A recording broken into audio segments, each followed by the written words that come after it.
we'll do questions. I'll show you photos, and I'm not going anywhere. I'm not in a hurry to leave or anything. So don't worry. Before I leave today, whatever questions you have, I'll be happy to answer them.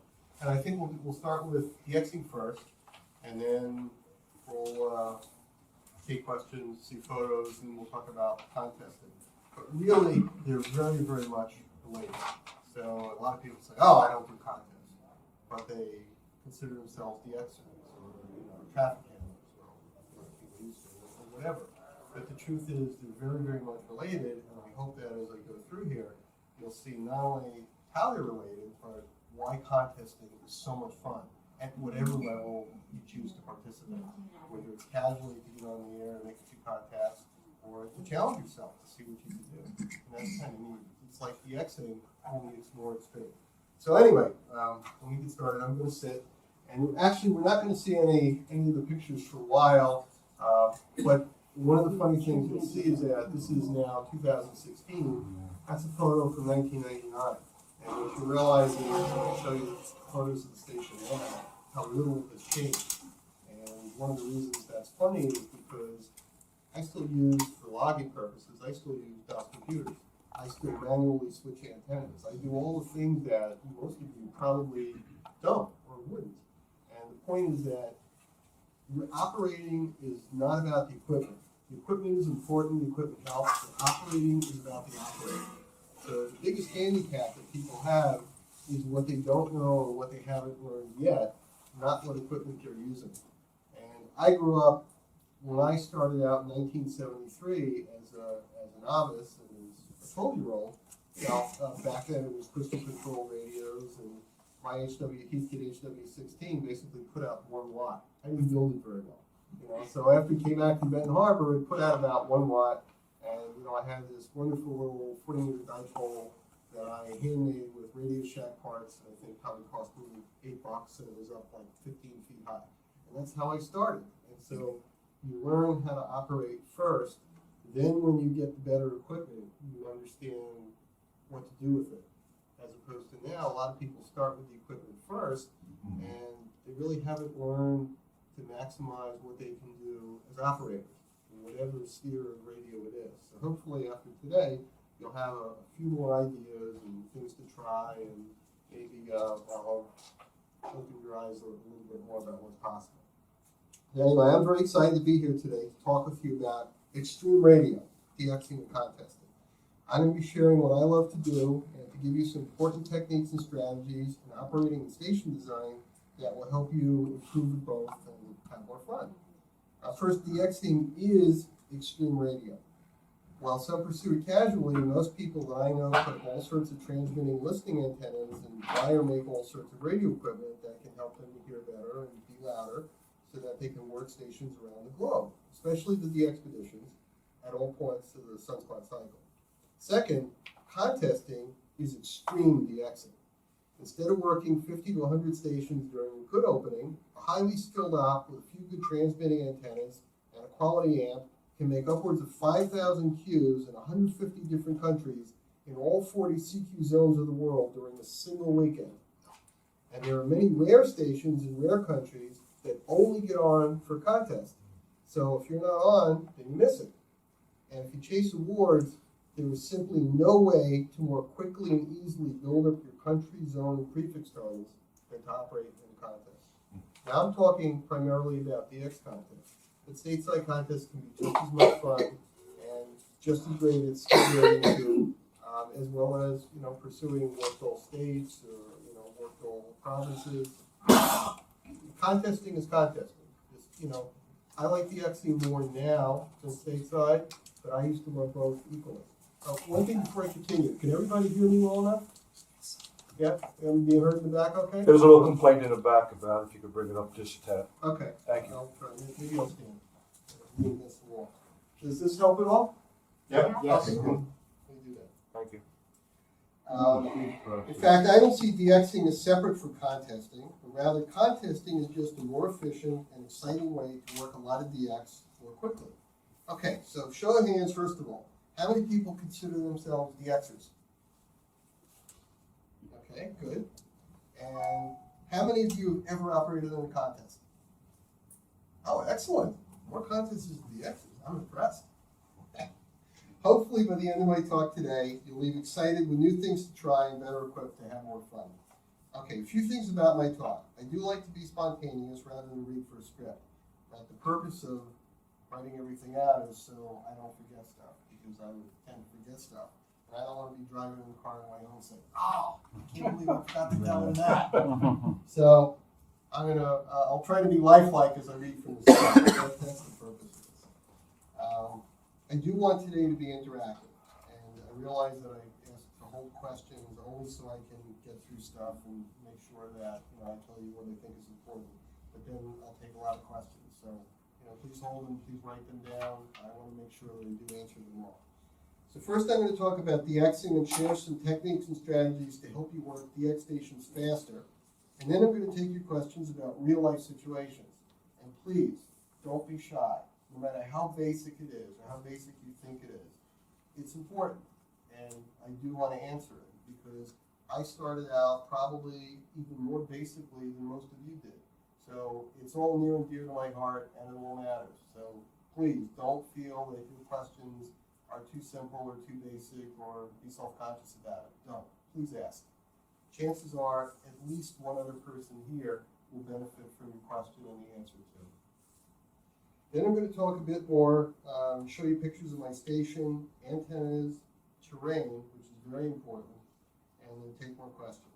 Then we'll go into contesting, and I'll share some more strategies and techniques about operating and station design. This is also your chance to ask me about propagation on 10, 15, 20, 40, 80, and 160. Any kind of questions about propagation. You notice I don't have the WARC bands in here, and that's because I don't operate them. Not because there's anything wrong with them. I just have focused on these 6 bands because that's what I've done basically my whole radio life and what I have antennas for. Although propagation is similar on the in-between bands, I don't feel I really have the expertise on it. And I'll also be talking about where to point your antennas and when, why directional antennas are so important. And because contesting is about contesting and DXing, please feel free to ask me questions about DXing at any time. One caveat. My station and my equipment and my computers are old. Most of them are. So if you're expecting to see some super fancy state-of-the-art magic stuff, you're going to be disappointed. In fact, probably most of you have more up-to-date radios and logging programs than I do. And that's awesome. I just haven't used them because I haven't needed to. But I could certainly benefit from it also. So if you have more up-to-date stuff, and hopefully you do, that's great. You're even further ahead of the game. However, the good news is that DXing and contesting results are primarily about the operator, not how new or expensive your gear is. And that means that anyone can immediately get better and have more fun with DXing and contesting without buying anything. But when you do buy something, then you will be in a better position to know how to get even better results from it than you would have been before. Case in point, before I put up the first of my 2 towers in 1999, I was routinely making top 10 US single-out, all-band high-power, non-assisted, in ARRL and CQRL IDX contests, both in phone and CW, using only wires and SB220. That was really only 1 year later when I got the first of 2 Titans, one of which I bought from Wayne W3AA, who's in the room here today with us, also an FRC member. So this is pretty much what I was using back then. And if you imagine that all this equipment basically was just driving wire antennas outside. And you have to be willing to work harder to make up the gap, and you have to know more. But the point is, you can do pretty darn well with just even a fairly basic setup antenna lens. My radios were a Kenwood TS930 and a TS940, as you see there. And the second radio was barefoot. In fact, if I remember correctly, in the 1995 ARRL DX-CW contest, I finished 3rd in the US with only wires. And I actually had more Qs on 80 than W1KM on a salt marsh adjacent to the Atlantic Ocean. I was pretty pleased with that. Unexpected. And the year before, 1994, I won single-out all-band high-power non-assisted North American high and worked all Europe CW. Again, using only wires and one radio and SB220. So you never know. One funny story. When I went off to WRTC 2000 in Slovenia, so this is 1 year later, having just set some new U.S. records, one of the S5 contesters who had seen my required contest resume was unimpressed. He said, I could make those scores too if I use what you use. I said, really? He said, yes. I said, okay, but you will not be able to use most of the equipment and antennas at the station where you operate. He said, what do you mean? I said, all my scores until 1999 were made without a single Yagi, only wires with none higher than 50 feet. And I didn't have more than a single Yagi on any band until early 2000. I still have no 40-meter beam, which by the way is still true today, and I am barefoot on the second radio. And I switch all antennas and radios by hand several hundred times each contest weekend. You can see the 6 manual 2-position antenna switches. He didn't speak for a moment. And then he said, I thought you had a superstation. I said, yeah, I know that's what you thought. And that's what most people think when they see my scores. And I would love to have that station to operate, but I don't, and maybe I never will. So he had a profoundly different attitude towards me after that. He was a very good contest doc. He would know his call if I said it. And I enjoyed his look of surprise, but it was a revelation to me how much people think that great score is a result of a great station. I've always known that a great op at a good station will almost always beat a good op at a great station, even though it's an unfair comparison to all the advantages that the good op has. But there's no making up for the great op's skill, desire, and experience. So the equipment and antennas that you use are very important, but your skills and knowledge and desire are the most important of all. And I'll tell you something, that I'm still getting better after 43 years. And I've accomplished a lot. I've been very fortunate. I know there's still things I can do better, virtually every contest. And I know I can push myself harder, even though I now have certain limitations that I have to live with. So everybody sitting in this room has not maxed out their potential yet, which is a good thing. It means you have a lot of upside to look forward to. Not only from what you learn, but what you can do more efficiently and more effectively from one contest to the next, from 1 year to the next. And frankly, that's pretty exciting. That's what really got me going for years. Like, oh, okay, I figured that out. I now know how to do this, or I learned that. I wanted to try it out. Everybody sitting in the room can do that. And you can do that the entire rest of your lives. So until you reach the point where you're no longer here, you all have a lot to look forward to. Just get on the air and operate, and have fun, and try to improve your skills every single year. All right, let's start with working DX and DXpeditions. DXpeditions are a lot different than they used to be.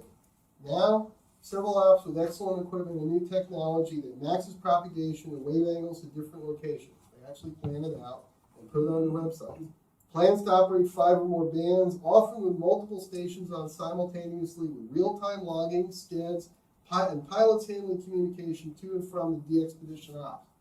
That's amazing. The scope of DXpeditions now boggles my mind, especially compared to what qualified as a DXpedition back in the 1970s. Well, so are the pileups and level signals of stations trying to work them. That's pretty mind-boggling too.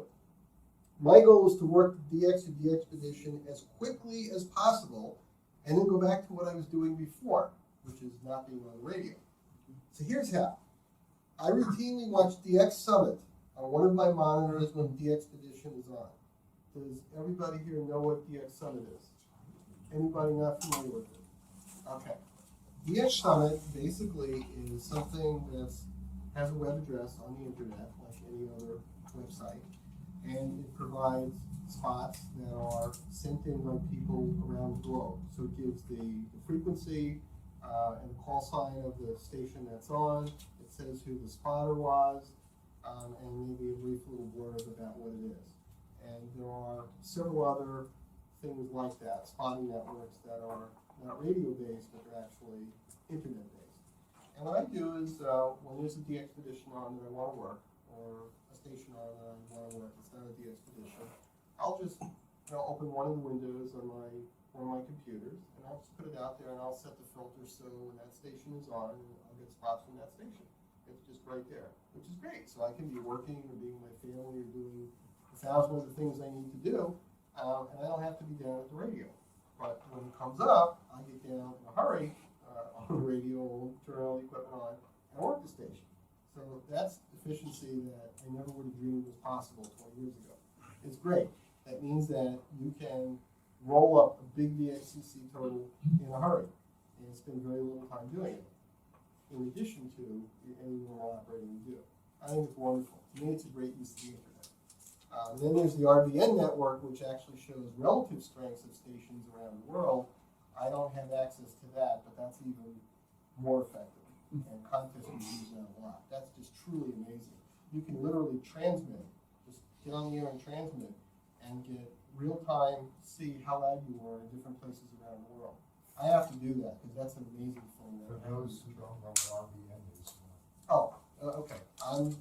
I have limited knowledge of RBN, but RBN basically is something whereby there are different receivers, broad spectrum receivers, that take Morse code, they take large swaths of frequency bands, and they hear all the signals, and they convert, they read the code, and then they send out information with call sign and the frequency, and any other information that goes along with that, all around the world. And the antennas that are used are not monoband Yankees or anything fancy. It's basically, in most cases, a vertical.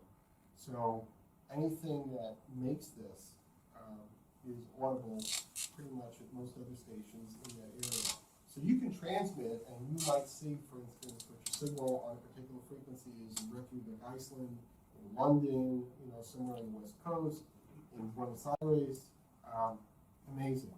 And for contesters who are serious about really maximizing the efficiency of their station on the air, this is a godsend because you can literally see in real time how loud you are relative to other stations. KQ2M, Scott, who has won so many contests both from the U.S. and overseas, a couple of years ago when we were in the 2013 C401CW contest, he sent me a file comparing signal strengths afterwards. It pretty much showed what I thought, that I was weaker on some bands and I was okay on other bands relative to him and a few other top 10 stations. But it really opened my eyes to what's possible using basic technology that's out there. And multi-stations and multi-single stations now use this also to instantly find people to work. And I can tell when I've been spotted in a contest from RBN as opposed to packet, because all multi-stations call me all at once, dead zero beat on my frequency, and they're all super loud. And then shortly, a couple of minutes later, the rest of the pack follows. You can tell. It's amazing. And what it also means is that rather than rely on just being spotted, because you're not allowed to self-spot in contests. That's no. So in the past, you had to rely on somebody to spot you for people to show up other than people casually tuning by. But with RBN, I can go high in the band, in nosebleed territory, and people will show up in minutes because the RBN receivers have picked me up and have essentially spotted me. RBN is reverse beacon. Thank you. Yeah. So very cool stuff. Thank you. And those are only the guys that work assistant. Yes. Well, that's what it's supposed to be. And casual people who are looking to compete. Mm-hmm. Of course, there are some people who are single ops who use it. Most of them are getting caught now, fortunately. But there's always people out there who cheat. Okay, so I only watch DX Summit when one of the monitors, when a DX expedition is on. I have it filtered to provide spots for that DX station on the bands that I need it. So when it pops up, I know that I need it, and I run to the shack downstairs in the basement so that I'm there in a few seconds before everyone else notices the spot and vastly increases the size of the pylon. Timing matters. Just like in contests or anything else, seconds can be critical, especially if it's rare. That few seconds is critical, especially if propagation is marginal. It often means the difference between working something easily versus having to call for a long time or not working it at all. Sometimes when I spot something a few minutes later and I rush downstairs, it's already too late. Just like in contesting and sports, timing is critical. In baseball, you can look good taking a mighty swing. But if you swing at any instant other than the precise moment and in the precise spot, you will miss the ball. DXing is often no different. And it's just as important to realize when you are likely wasting your time calling. At these times, it's just better to be doing something else, unless you like to call. How are you notified if you're upstairs? Well, I have to watch it on my computer screen. Oh, So okay. I have DXing on one of the computer screens, Okay. and it pops up when it's a station near me. So this way, I don't have to worry about it. I try to spend very little time in the pileups, especially on CW. The trick is not just to call them, but to very quickly find the station that is working and call slightly higher or lower, depending on the trend of the ops frequency listening pattern. After he says dot to dot or to you. The frequency listening pattern is he slowly moving up in frequency, or is he slowly moving down in frequency with the callers? Is he skipping around? Does he like certain spots? High end of the range, low end of the range, or does it just seem to be random? Or is he or she frankly confused? Well, these are important things to figure out. But Mark, this is a technique. It's valid when you can hear the other station that is working. Yes. If you can't hear him, Well, I'll get to that. Yeah. Okay, so if he's working lower, you call a little lower than the guy he just worked, and vice versa. In other words, split your radio's VFOs so that you can listen on his transmit frequency. And with the other VFOs, search for the stations being worked. This is not easy given that some of the pileups are 15 plus KCY, and there are hundreds of lids calling who never shut up. With the TS930, I used to have a TS830 that I used in contests also, shortly before I bought the FT1000, 1000 APs around 1999, 2000. I have an external VFO, so I have to turn around manually with the external VFO. Now, for those of you that don't have a second receiver in some of your radios, there are a lot of DX stations that are operating, listening up maybe 2, 3, 4 KC. Well, you should have an RIT function that allows you to tune 5 KC. So if you don't have an external receiver, you're not out of luck. You may not be able to do that for all of the expeditions, but you can still do that for a lot of DX. And you absolutely can tune in. And if you do have a receiver, an external receiver, then you just simply use that second small dial, VFO B, and you listen around. And that's one of the reasons that I bought these FT1000 MPs used many, many years ago. It's just fabulous to be able to do that, to move around, to listen to other people. But again, you do what you do. You do what you have to do. In 1987 CQRY CW, I went to Ecuador. I was Hotel Delta 5 X-ray. And at that time, I had a goal to be the first station to make 6,000 QSOs on CW in the CQRY DX contest. And I did. But I didn't do it the way I thought, because my radio, which was a very heavily filtered TS930, was stolen in the airport. Fortunately, I'm sorry, it was not a TS930, it was a TS830. It was stolen right at the Iberian terminal at JFK. And that was only the first of many problems. So we literally, on the day of the contest, found somebody with a TS930 with no CW filters. Well, if you can imagine being a Zone 10 station in Ecuador in CQRY CW and not have any CW filters and not have an external receiver. And it was a real education for me how I could possibly pick out hundreds of people calling me at the same time with no filters. Well, this was a challenge, to say the least. I also didn't have a keyer, so I had to send with a paddle and hand log in pen, which I don't think anybody really knew what I went through in that contest. Plus, I was operating at over 9,000 feet, something I wasn't accustomed to. So it was quite a challenge. I did make 6,000 free contacts, but it certainly wore me down. But that's how I know what you can do with just the RIT on the radio, because I couldn't have a pileup greater than about 3 KCY. I had to literally listen with the RIT. So that just gave me a limited place. So you can do a lot with it, believe me. You don't know what you can do with a radio, and you don't know what you can accomplish until you really push to the limit. And then most of you will surprise yourselves in a very positive way. So in short, I continually tune to find the station that's being worked now. Figure out the ops pattern and then call accordingly. I usually don't even bother to call unless I know where to call. something that unfortunately is becoming rarer and rarer. But it would serve you well to remember that. Because if you don't know where to be calling at that moment in time, you probably are wasting your time, as are most of the other people. The only time that I'll call blindly is when the DX station keeps coming back to a favorite frequency or two. I'll make a note of it, and I'll call there. I'll also use the internal VFO to find a clear spot or a clearer spot where no one else is calling, so that I can be heard if he happens to tune by that frequency. That's how I worked FT4JA troubling on both 80 and 160 CW. Actually, not troubling, I'm sorry, Gloriosa. On 80, I have a good signal. 160, it's really pitiful what I use. So it was more a question of, I found his favorite frequency spots, and I always look in the pileups for the holes. Because even though I'm louder on some band, it's always better to be calling where there's almost no one else calling, because you're going to get heard a lot more easily. Now, the FT4JA pileups were some of the largest and craziest that I've ever heard. On 20 meters, that pileup was 60 kc wide on phone, and it was filled with probably at least 1,000 plus callers. There were no clear spots. In addition, the op was excellent. He was working guys so fast that I could almost never figure out where he was listening. He was probably working 250 plus stations an hour, which was really remarkable. Normally, only the station working the DX station should be heard. So in other words, if he comes back to KQ2M, I should be the only person transmitting. Unfortunately, in pileups these days, that's just not what happens. There are 100 other people calling at the same time. Constantly.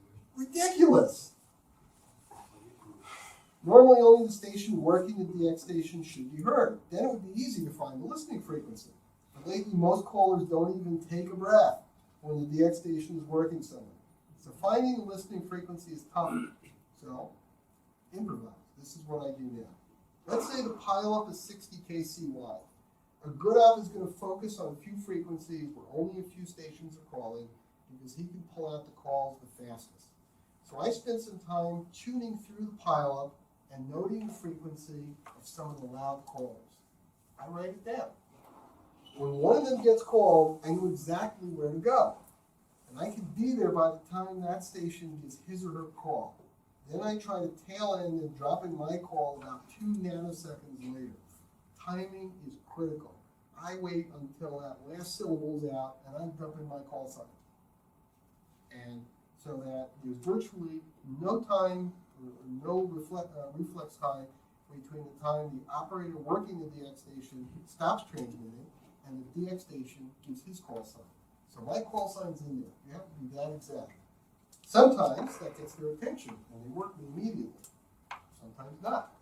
But it's a good strategy and it has very little downside. Calling blindly in a pileup that huge is just plain silly unless you have excellent propagation to that station and he's only working your area.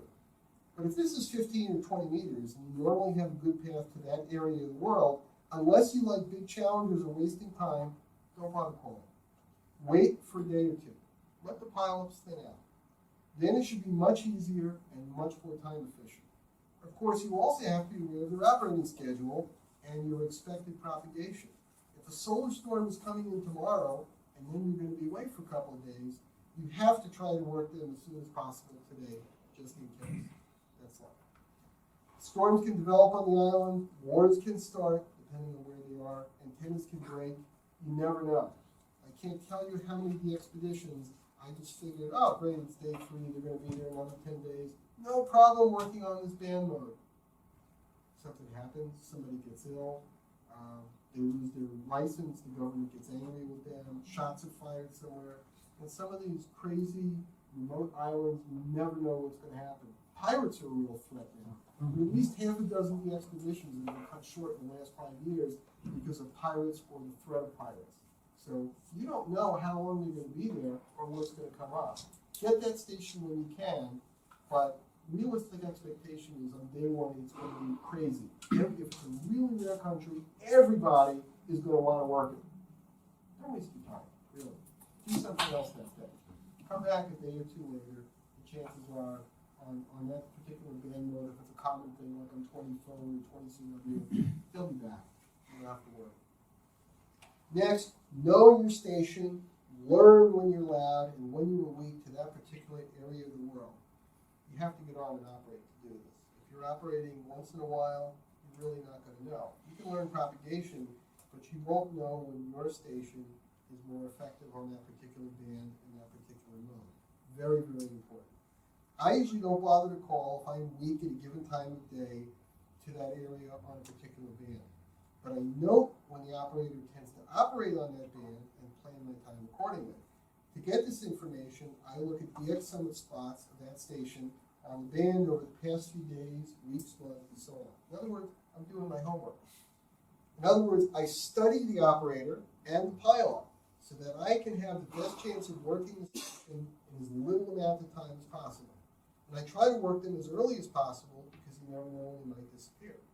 Like with VP8 Sugar Tango India and their last night. They had planned to operate 40 sideband and 160 CW, two band modes that I needed them on. But instead they had to unexpectedly and immediately flee the island because of a massive, massive iceberg that threatened to come in and close off the harbor. Bizarre, but hey, you have to get out. Thankfully, they got out safely. They had 20 minutes notice. They had to leave all their gear and literally flee and be out.